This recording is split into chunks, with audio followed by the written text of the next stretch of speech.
One external wall system forms that were introduced after the Grenfell tragedy to assess whether or not a high-rise building with cladding was safe. Now, these forms are crucial. Banks require them. They won't supply a mortgage to any flat in a building without one. And obviously, if you fail one of these forms, if the chartered surveyor who surveys your building finds that there is a problem with the cladding, well, then you're trapped for years on end and you face astronomical fees and bills to try and fix the problem. So these are really crucial. There's so much at stake.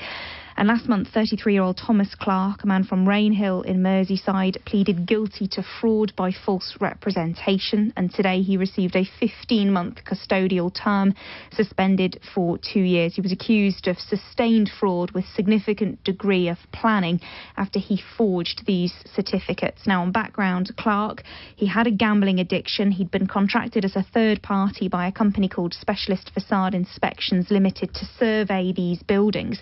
But he didn't have the right credentials. Only a very small, specific number of people in the country are actually able to do this work. So instead, he used the name of an ex-colleague, a woman called Sophie McGee, who had no idea what he was doing. He picked her name, he created a fake email address for her, and he forged her signature. I actually spoke to her during the investigation in 2020. She told me she was horrified in the June when residents of some of these buildings started contacting her, seemingly out of the blue, querying her credentials and the work on these forms that they'd received.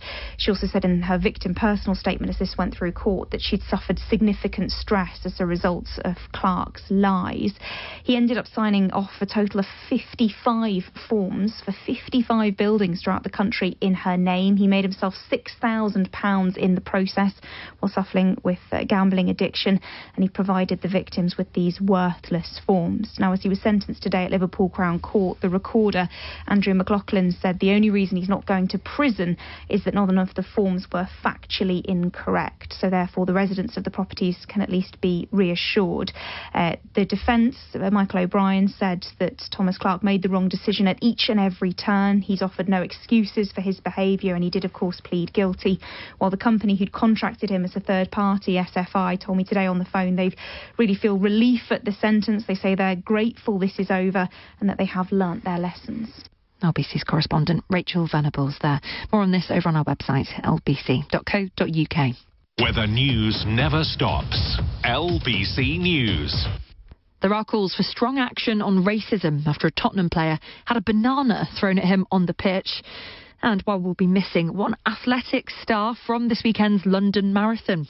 With more, LBC's Alison Spooner has the sports headlines.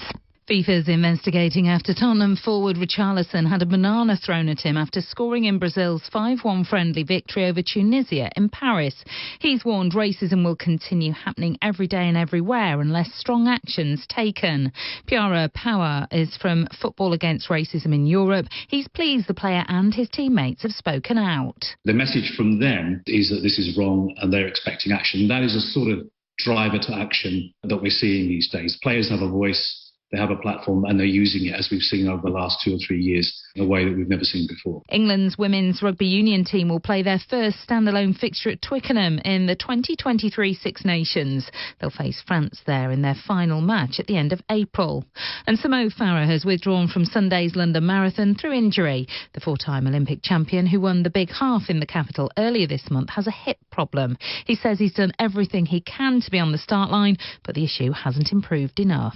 LBC News. The latest news headlines next. UK Export Finance can help your business grow overseas. Last year, we helped UK exporters access £7.4 billion of support by providing government-backed finance and insurance. We can help you win export contracts with attractive finance terms. Got orders overseas? Fulfil them with a working capital loan. Exporting to a challenging market? Make sure you get paid with the right insurance. To get the exporter's edge, search UK Export Finance or call us on 0800 538 5111. What should I do if I can't pay my energy bill? It's a question a lot of people are asking right now, which is why the British Gas Energy Trust is here to help. Through charity partners, we're offering extra support to customers who need it most, including free energy grants of up to £1,500. To find out how we can help you, and for more straight answers, search British Gas. British Gas, here to solve.